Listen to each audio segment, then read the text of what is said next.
రంగారెడ్డి జిల్లాలో ఉన్నటువంటి రామారెడ్డి మండలంలోని కాలభైరవ స్వామి టెంపుల్కి వచ్చాం. చూద్దాం పదండి.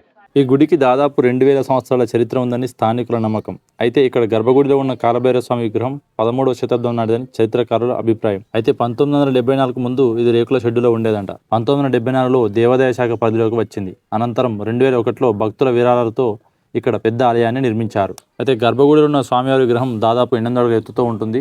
దిగంబర రూపంలో ఉంటుంది. తన వాహనమైన శునకంతో కలిసి దర్శనమిస్తాడు. సాధారణంగా శివాలయాల్లో కాలభైరవుడు చిన్న ఆలయంగా ఉంటాడు. కానీ ఇక్కడ కేవలం కాలభైరవుడే ప్రధాన దైవంగా పూజలు అందుకోవడం ఈ క్షేత్రం యొక్క ప్రత్యేకత. ఉదయం 5:30 నుండి 11:30 మధ్యలో స్వామివారికి మన చేతులతో ప్రత్యేకంగా అభిషేకం చేయవచ్చు. స్వామివారి దగ్గర ఒక బావి ఉంటుంది. అక్కడనే నీళ్ళు చేసుకొని పంచగట్టుకొని స్నానం చేసి రావాలి. చూపిస్తా చూడండి. ఇక్కడే స్నానం చేసి పచ్చి బట్టలతో గుడిలోకి వెళ్ళాలి. కార్తీక మాస బహుళాష్టమి నాడు స్వామివారి జయంతిగా చాలా ఘనంగా జరుపుకుంటారంట. ఈ గుడికి సంబంధించిన పూర్తి వీడియో మన చెట్టి వ్లాగ్స్ ఛానల్లో అవైలబుల్గా ఉంది, చూడండి.